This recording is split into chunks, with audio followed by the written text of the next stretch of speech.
Monsieur Le Cornu, comment cette chaire pourra-t-elle répondre à des problématiques que rencontre la Guyane, notamment dans le domaine de l'évolution statutaire qui est d'actualité? En fait, on a besoin de recherche parfois pour guider des solutions pour les pouvoirs publics. Le pouvoir public, c'est autant le Parlement, le gouvernement, mais également les élus locaux de Guyane. Vous voyez, ça fait des années qu'on parle de mettre un certain nombre de normes mises à l'échelle de la Guyane. La Guyane, c'est grand comme le Portugal. Est-ce qu'on peut avoir les mêmes réglementations pour une forêt chez moi dans l'Eure que les mêmes réglementations pour la forêt guyanaise? La réponse est non, par exemple. Donc ça, ce sont des outils de recherche qui sont importants parce que ça vient donner des idées.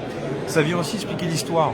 Pourquoi on a telle organisation? Pourquoi on se retrouve dans telle ou telle situation en matière d'organisation, par exemple, des services publics, ou tout simplement pourquoi on a fait l'unification du département et de la région en Guyane pour faire une seule collectivité unique. Mais il y a une histoire politique à ça, il y a une histoire juridique à ça.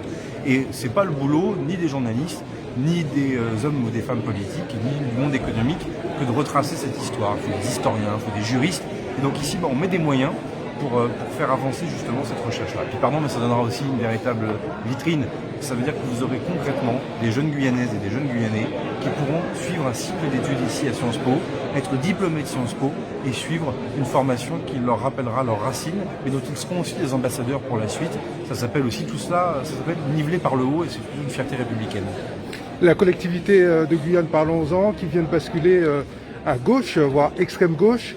Quelle est votre analyse de la situation? Moi, je suis un républicain et je suis un élu. Moi-même, d'ailleurs, j'ai été élu, donc je pars du principe que le suffrage universel, il est le seul qui vaille, il est le seul légitime. Je connais bien le député Serville, devenu président. Nous avons déjà l'occasion de travailler avec lui.